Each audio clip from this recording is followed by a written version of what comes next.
আমার কত যত্ন করে আমায় পড়াইয়েছিল, যতন করে আমায় পড়াইয়েছিল। তবে আজ সেই নূপুর কোথায় গেল? নূপুর কোথায় গেল?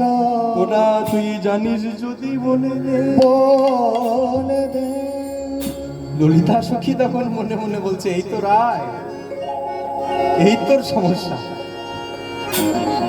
মুশকিলে পড়বি তুই। আর যখনই বিপদে পড়বি সবসময় আমাকে সবার আগে মনে পড়বে। দেখ ভালো করে দেখ, হয়তো এখানে আছে। আমি ভালো করে দেখেছি ললিতা কোথাও নেই। তুই একবার যা, একবার যা, একবার কুঞ্জ মন্দিরে গিয়ে দেখে আর যদি আমার নুপুর থাকে। বেশ রাই, তুই যখন বলেছিস আমি তো ফেলে দিতে পারি না, তোর নুপুরটাকে খোঁজার জন্য আমি একবার নিচে যাই। এই বলে ভাবুন ওই নুপুর নেওয়ার জন্য গোলক ধাম থেকে ললিতা সখী নিচে আসছে। কেমন ভাবে যাচ্ছে?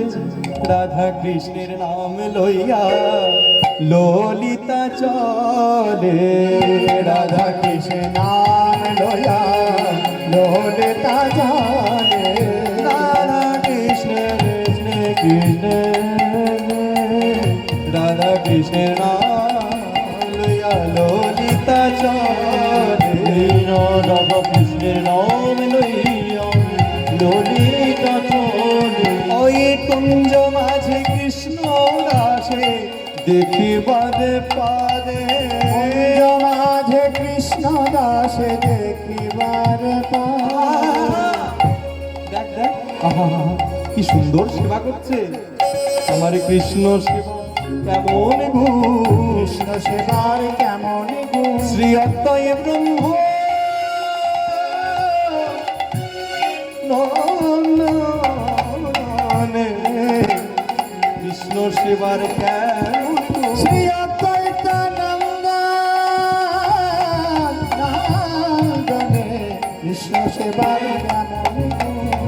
बाबा जी, हे प्रभु जी, क्या आपको एक झुमका मिला है? आपको एक झुमका मिला हुआ है? मैंने प्रभु